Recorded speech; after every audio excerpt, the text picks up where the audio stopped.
My husband's groomswoman won't wear a wig over her green hair for pictures of a green screen photo op on my wedding. Now she's having a mental breakdown because she got disinvited. My boyfriend, now fiancé, asked me to marry him 2 months ago. To give a little background, I met him at a farmer's market when I was 18 and he was 26. We are now 24 and 32. We've been together for a little bit over 5 years, and I'm very happy with him. Now, to the story. My fiancé's friend, Brittany, has been friends with him since they were in elementary school. Throughout our early dating days, I expressed I was not a fan of this woman. There are many reasons as to why, such as us not having common interests and absolutely polar opposite moral codes, but the main one was her interest in embarrassing me and my fiancé, possibly because she likes him. When we were first starting to go on dates, she had shown up and tried to invite herself to the date because he had told their mutual friend group chat where he was taking me. She then decided that she would go to the same restaurant, and had tried to make a scene about him cheating on her and that she was heartbroken. It escalated very quickly and it ended with me asking the manager to get her trespassed, as she was delusional and I, nor my date, did not want her around. This sort of situation happened 3 more times,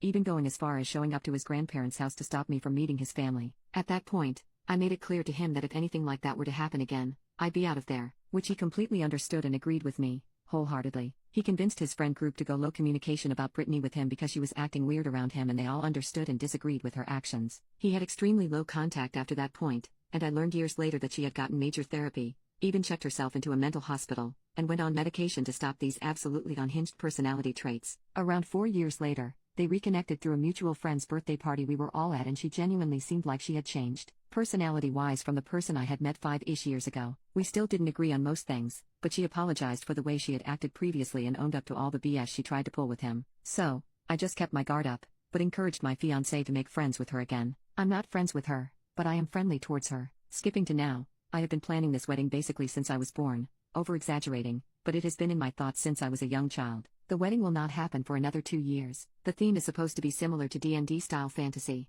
a Renaissance wedding with blue, orange, and red as the basic color scheme. Most of the wedding would be held outside at a local state park, but part of it would be held inside. Specifically, the cake and food would be cut and served inside, as well as some of the guest photos. This is the important part. I have a personal friend, Bree, who does professional pictures at Renaissance festivals across the US. Her job is to drive around across the country to rent fairs and take pictures for certain venues. It's a very cool job, and I love seeing the pictures. However, she does editing for some of these venues with a green screen to make it look more aesthetic or to totally change the scenery behind the people in the photo. For example, she showed me mock-ups for me in the past, showing silly people in costumes being chased by goblins and trolls, a dragon breathing fire behind a party of knights, and even a garden of lights with fairies flying through it, etc. It's silly stuff and is for people to have fun with. My idea was to incorporate this into my wedding. The guests would choose whatever background they'd like from a catalog that my friend and I put together, and Bree or her teammate would take pictures of them throughout the day. These pictures would be uploaded electronically and then be edited by her after the wedding. These were mandatory for all guests that wanted to participate,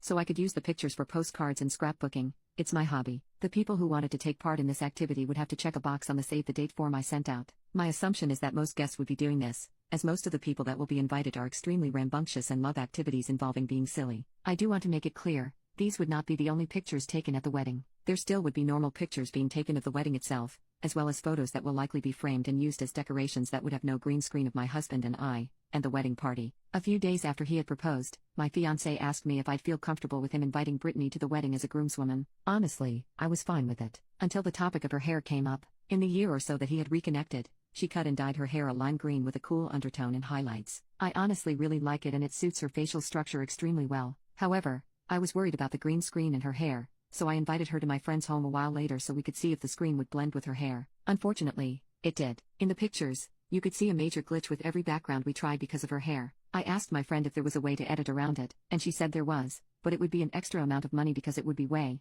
more time to go through and possibly edit multiple photos of her with groups of people and herself so the picture wouldn't glitch. I'm very against this, as our budget has to be semi-perfect. We are accounting for accidents and issues, but not extra money to my friend's business because of one woman's choice of dye blending very well with the green screen. While I do love her hair, I asked if she'd wear a wig to the wedding so she could still be included in the green screen pictures, even offered to get it professionally done and I'd pay for that. This is when she became very angry with me. To sum up what she had said, her being asked to wear a wig was basically me saying I wanted to cover herself, that her hair was an expression of herself and that she loved it. I told her that I loved it as well, but in order for her to be included, she would need to wear a wig, as the green in her hair cannot just be covered up via a hat or other headwear. She has been saying that I just don't want to include her in the wedding. As a compromise against the wig, I proposed that she gets more pictures of her having fun taken at the wedding itself, instead of the green screen. She didn't like this idea because she claims it isn't fair all the other guests get to be put in a fun picture and she's the only one not allowed. Though I sort of agree with her, it isn't to the fault of my own. So, I offered that she paid for the extra editing costs it would be to take and edit more of her pictures. At first, she was fine with the idea, until I mentioned that the extra editing would cost around $100 for just a singular picture to be taken and edited by my friend,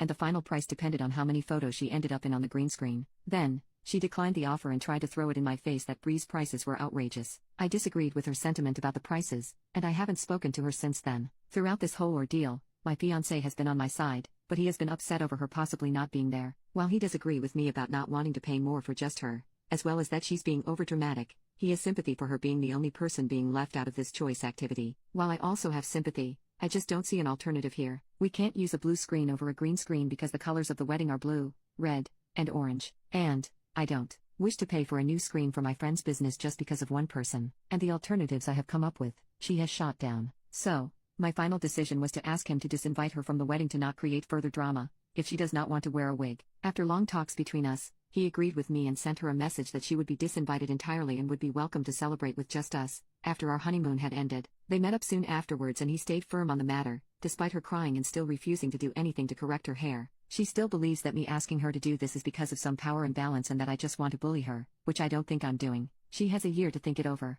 I can tell this situation bothers him though, and I've addressed it a few times. All of the times I have, he says it is for the best, as she would just ruin the photo she was in with the green screen and could cost us to delete hundreds of pictures, purely based on her actions. I agree, but it still bothers me that I'm doing something wrong, especially since after this incident, her mom and dad have reached out to me to scold me for abusing my power against their daughter on one of the biggest parties she's ever been invited to. Even my friends are split on the issue, all of them having sympathy for her but some of them saying I'm an odd because I won't just let her come to the wedding and have someone to block her from taking any pictures with the green screen. And, just to make sure the record is straight, I am not trying to force her to change her hair in any way. I do not want her to dye it differently, nor would I expect her to. I purely just want a non-green wig to be put on her head for the wedding and then she can remove it afterwards. I would normally say that she could remove it after the green screen portion, but I'm still working out if I'm just going to let it stay up for the entire day of the wedding, or if I'm going to hold other activities for everyone and have Bree close the photo stuff down. Again, wedding isn't for another 2 years, so I'm able to think it over for at least a year. Update.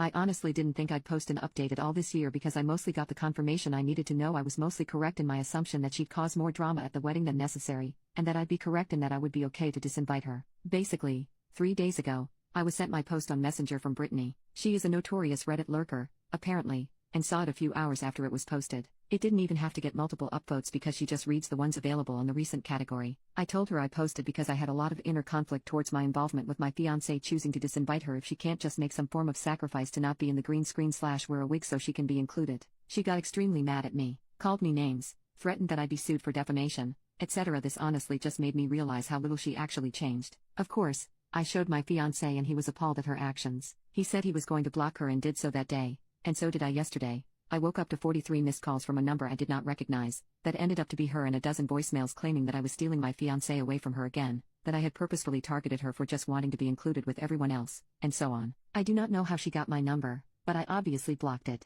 After that, I reported her to the police on the non-emergency line because I didn't know if I would be needing to fear for my safety. I'm really glad I did this. After my fiancé had left for work, she showed up to our home and knocked on the door. I cracked a window near the door and asked what she wanted. She said, whilst crying, that I needed to let her in the house because it was her right to be with my fiancé, not me. She started kicking at the door and I told her to knock it off. Immediately, I just started dialing the non-emergency police number for my nearest precinct because I already knew what was happening in that moment, and I was supposed to be clocking in for work on my computer at that moment. I texted my boss and she excused my absence for the day as well. As I was doing this, I kept repeating, "Go away. I called the police, and I do not want you here. You are trespassing." She was saying all kinds of things I don't wish to repeat here, but the lesser of the things she was saying involved calling me a white or cis pig, she is mixed race, and so am I, saying she was 8 months pregnant with my fiancé's baby. There's quite literally zero proof of this, including no baby bump, despite being a fairly thin woman, screaming that she would take me to hell, trying to break my metal outside door, but instead hurting herself instead, and so on. Basically, she had a full-on meltdown. The police came, saw that was trying to break my door down, and immediately put her in cuffs and sat her down. She was claiming this was her house and that she'd lived there for 10 years, that I had broken in and locked her out, etc. Of course, because of her psychotic appearance, I was questioned and once given the real story. As well as being able to provide proof that I was the owner of the home, she was taken to the police station. As far as I'm aware, She was booked for the night and was let go today. I did agree to a temporary no-contact order and my fiancé and I are going to proceed with a permanent one. Her parents called after they heard she was put in a holding cell, and apologized profusely. Apparently, Brittany had lied to them about the extent of her actions and downplayed a lot of it. On the exterior, she seemed fine and well-rounded, but, mentally, she had snapped again from not taking her meds for a year. She never told her parents this, just acted normally until one of her triggers came back. My fiancé. No, he didn't do anything wrong. She just had a major trigger when it came to him because of a deeply obsessive personality disorder. I wasn't trying to air her dirty laundry about her medical history the last post, but she was diagnosed with BPD and a large handful of disorders caused by trauma she had endured in her childhood from her great-grandfather. She's an unhealthy person, and I regret even allowing her to have the notion that we had forgiven her for her past. I'm pretty shaken from this ordeal. And I can't believe this was all because of a goddamn green screen and some pictures that were supposed to just be treated as silly holiday cards for my foreseeable future. This is making me rethink the idea altogether, to be completely honest. Maybe I'll just rent an adult bouncy house because that seems more fun than green screen professional photography.